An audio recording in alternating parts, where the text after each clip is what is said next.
आज का मेरा मौजू ख़ास तौर पर उन औरतों के लिए है जो अपनी ज़िंदगी के उस हिस्से में दाखिल हो रही होती हैं जहाँ पर माहवारी बंद होने का सिलसिला शुरू होता है, यानी कि 3 स्टेजेस, पेरीमेनोपॉज़, मेनोपॉज़, पोस्टमेनोपॉज़। इसको हम रजवंती, सनेयास, इंग्लिश में मेनोपॉज़ कहते हैं। इसमें एक ख़ास अलामत दूसरी अलामतों के साथ जो बहुत ज़्यादा आम है वो है ईस्ट्रोजन की जो कमी हो जाती है, कमी होना शुरू हो जाती है, तो उसका असर जिस्म के दूसरों से हिस्सों के साथ सबसे ज़्यादा जो होता है वो जो औरत की शर्मगाह है, वजाइना, उस पर होता है।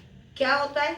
वहाँ से ईस्ट्रोजन के ज़ेर असर जो रतूबतें खारिज होती हैं वो ख़त्म हो जाती हैं, वो बिल्कुल खुश्क हो जाता है, यानी कि उसमें लुब्रिकेशन नहीं होती। और जो उनमें कुदरती सलाहियत होती है उनके पट्ठों में खींचने की, वो खींचना बंद हो जाते हैं, सिकुड़ जाते हैं और वो बिल्कुल नाजुक हो जाते हैं। उसका असर औरत की ज़िंदगी पे क्या पड़ता है? दूसरी अलामत एक तरफ तो ज़ाहिर है वो खुश्की की वजह से उसको ख़ारिश बहुत ज़्यादा होती है, उसको पेशाब करने में तकलीफ़ ज़्यादा होती है। सबसे मुश्किल उसके लिए होता है, एक तो एस्ट्रोजन लेवल कम होने की वजह से जिनसी ताल्लुक में उसकी दिलचस्पी नहीं रहती, लॉस ऑफ लिबिडो। और अगर जिनसी ताल्लुक वो रखती भी है और मर्द ये बात नहीं समझता, जो उसको जिसकी जिनसी ताल्लुक रखने में हद से ज़्यादा तकलीफ़ होती है, कभी कभी इतनी होती है क्योंकि ज़ाहिर उस वहाँ पर कोई भी रतूबतें जो कुदरती हैं वो ख़त्म हो गई हैं, उसमें फिर खून आ जाता है, ज़ख्म पड़ जाते हैं और बार बार उसको, क्योंकि पेशाबी नाली बराबर में, वहाँ से उसको जिनसी ताल्लुक के बाद उसको बार बार पेशाब का इन्फेक्शन, उसको कितनी दफ़ा वो पेशाब करने जाती है। मर्द ये बात नहीं समझता, वो अब समझता है कि अब औरत को मेरी ज़रूरत नहीं रही, मतलब मुझमें उसकी दिलचस्पी ख़त्म हो गई है, या कोई और वजह समझता है। फिर अगर वो कभी ज़बरदस्ती अपना ताल्लुक़ रखना भी चाहता है तो औरत को इतनी तकलीफ़ से गुज़रना पड़ता है। अब मसला ये है कि इस चीज़ को हमारे माशरे में इतना नहीं समझा जाता कि वो ये बात जाकर अपने डॉक्टर से डिस्कस करें।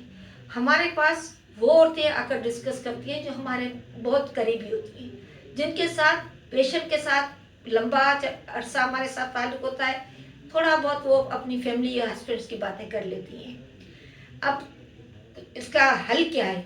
हल तो सबसे ज़्यादा ये है कि मर्द को समझना चाहिए कि ये औरत का जो मसला है ये कुदरती है, औरत जानबूझकर नहीं कर रही है, ये कुदरती अमल है जो टाइम के साथ हुआ है। दूसरा, वो इसलिए नहीं कि उसको नापसंद करती है, लेकिन कुदरती तौर पे उसके साथ मसला हो रहा है। सबसे बड़ी जिम्मेदारी होती है, ज़ाहिर इसके साथ दूसरी भी अलामतें होती हैं, मूड चेंज, पसीना आने, नींद का नहीं आना, वो औरत फिर भी टॉलरेट कर लेती है क्योंकि वो उसको अकेले बर्दाश्त करना होता है। ये सबसे ज़्यादा इसका असर उसके पार्टनर पर पड़ता है। तो अब उनमें रोज़ रोज़ की मर्द जो है वो बहुत ज़्यादा इरिटेट, फ्रस्ट्रेटेड, तो रोज़ रोज़ के लड़ाई झगड़े होते हैं और औरतें आकर हमें बताती हैं। सिर्फ 7% डॉक्टर्स ऐसी हैं जो इस बात को कुरैद कर पूछती हैं स्पेशली, और फितरी शर्म व हया की वजह से हमारे मुल्क में औरतें अपनी ये तकलीफ़ नहीं बताती।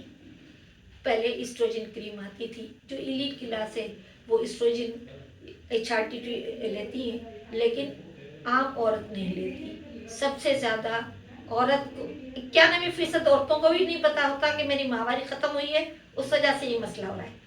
तो मर्द को चाहिए कि औरत आपस में कम्युनिकेशन करें, बातचीत करें कि मुझे ये मसला है, अगर मुझे जिनसे ताल्लुक़ रखने में ये प्रॉब्लम कुदरती तौर पे हो रहा है, इसलिए नहीं कि मेरी आप में दिलचस्पी नहीं है या कुछ भी। फिर क्या होता है, मर्द अपनी जो है हॉबीज़ बाहर ढूंढ लेता है, जो भी करे उसकी मर्जी है, ज़्यादा हमारे माशरे में मर्द को कुछ नहीं कहता। औरत की जो परेशानी है वो सिर्फ और सिर्फ उसकी मियाँ समझ सकता है। اس کو چاہیے respect menopause symptoms especially dryness of